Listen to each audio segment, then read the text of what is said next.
ఇన్‌స్టాగ్రామ్‌లో గానీ, యూట్యూబ్‌లో గానీ వీడియోస్ పెట్టే వాళ్ళని చాలా మంది అడుగుతారు. వీడియోస్ పెడితే ఏమొస్తది అని చెప్పేసి. మీకెవరైనా అట్లా అడిగితే ఈ వీడియో చూపించండి.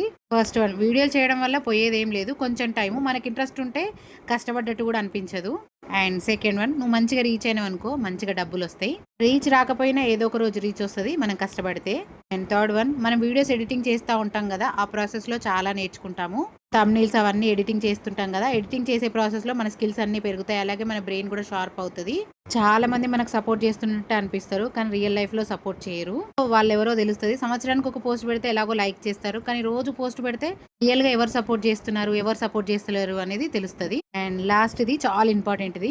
ఎగ్జాంపుల్ ఒకటి చెప్తాను. మనం ఫంక్షన్‌కెళ్ళాం. మనల్ని అక్కడ ఎవరైనా ఏమన్నా అన్నారనుకోండి. అది ఇంటి దాకా క్యారీ చేస్తాము. వన్స్ నువ్వు కంటెంట్ క్రియేట్ అయిన తర్వాత మనం ఏ వీడియో పెట్టాలి, ఏం ఎడిటింగ్ చేయాలి ఇదే ఉంటది మన మనసులో. ఎండ్ ఆఫ్ ది డే మనం చాలా బిజీగా ఉంటాము. మంచిదే గదా! పోయేదేముంది? అంతే గదా! వీడియో నచ్చితే లైక్ అండ్ సబ్స్క్రైబ్. దీనిపైన మీ కామెంట్స్ తెలియజేయండి.